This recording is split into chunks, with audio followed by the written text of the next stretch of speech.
Hey yo! Welcome back to another episode of Beren, Boys Bekius, Beren, boys, Bekius. It's your boy Jeremy and your boy Jake. back in the stew. And listen, you might not recognize us. You might not. But that's just because we look like us, and the masks are off, baby. They're off. Vaccines are in, masks are off. Moderna right here, Pfizer. We're at war. We're out, but we're figuring it out. Oh, yeah. We're peaceful for now. peaceful We're first. civil, okay? But yeah, we're chilling, COVID-free. Now you guys can see our faces and see our words of Torah going from our mouths to Shemayim. Shkaya. And we're back, baby. Parshat Shemini. Back in the stew. Let's get it. Let's get right into it. All right, so off the bat, beginning of the Parsha, we're a week post the inauguration, and Aaron and his sons begin their work as Kohanim, the holy work that they do for the Jewish people in the Mishkan. Right, and the Shekhinah rests on top of the Mishkan here, and God begins to consume the offerings that are on the altar with a heavenly fire. Yes, sir. Man's is a little hungry, so he gets his birds and his cows and his Right. whatnots, Other things as and well. he's consuming. Right? And so now that this divine fire exists, Nadav and Avihu, the sons of Aharon, enter the Mishkan, right?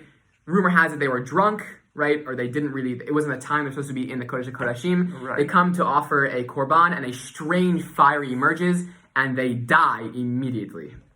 And interestingly, after this tragedy, these events, Aaron remains silent by Dom Aharon, which is interesting because as a father, I feel like he should probably said something. Right. Very interesting. And so following this, God commands the laws of kashrut, right? Land animals have to have split hooves, chew their cud, fish, fins and scales, and the birds have to be specifically identified as kosher, and the 4 different types of locusts are also outlined as kosher.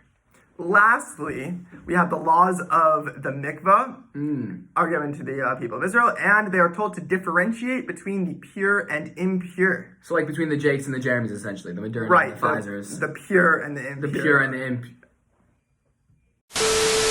Okay, so now moving on from that, in our competitive nature, we move on to the sports segment Yes, sir. of the Beren Boys Bekius podcast, where we keep you guys up to date on what's happening in the sports world, just in case you catch yourself at a schmooze, a little, Shabbos table talk. Right. Keep you guys in the loop. We got you. All right, so the March Madness NCAA tournament came to an end, and there was a thrilling match between Gonzaga and UCLA. Jalen Suggs put the team on his back with that crazy buzzer beater. Gonzaga has time to do something. Suggs for the win. Oh, yes! Unbelievable! In overtime. If you have social media, you saw it. Yes. Ridiculous. And concluding the tournament, Baylor beat the Gonzaga Bulldogs in the championship, brought that trophy back to Texas, nowhere near where we live, but still Right. pretty exciting. And Gonzaga was previously undefeated, had not lost the whole season. My bracket was beyond busted, so my condolences to all you whose bracket were also probably Right. busted. Baseball season is underway, and we already have Shohei Ohtani showing out. Shohei Ohtani's balling. Absolutely balling. This man threw the fastest pitch and hit the fastest home run in the same game. Bro, who's doing it like him? This dude, ridiculous. And so we have the baseball season, and that's pretty much it for the sports happening these days. Okay, now moving on to the final segment of the podcast, a Dvar Torah from your boys to your boys, a little mussar for you guys to share at your Shabbat table from us to you. Let's get right into it. All right, so in this Parsha, Moshe says to Israel, "This is the thing that Hashem has commanded you to do. Then the glory of Hashem will appear to you." And so the Midrash Torah Kohanim interprets this as a conversation in which Moshe is saying to Bnei Israel, remove this certain Yetzer Hara from among you guys, from your hearts, be unified and serve God, and just as you serve God, God will come and serve you and appear before you. And he's saying that if you remove this Yetzer Hara and you're unified, then you can serve God. Right, so the question comes is, what is this Yetzer Hara that they have to be removed from? Like, what is exactly that God is talking about here?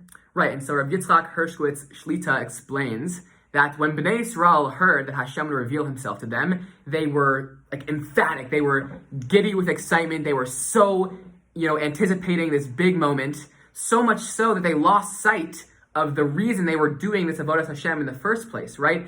They desired God to come and desired to inaugurate him in the Mishkan, not because it was Vodah Hashem, but because they saw this lofty spiritual level they could obtain once they were in the presence of God. Right. So today we see many examples of people going above and beyond in Judaism and Torah. For example, buying a liot, getting a really fancy tallis. $100, $200, $200. Do I hear $300, $400?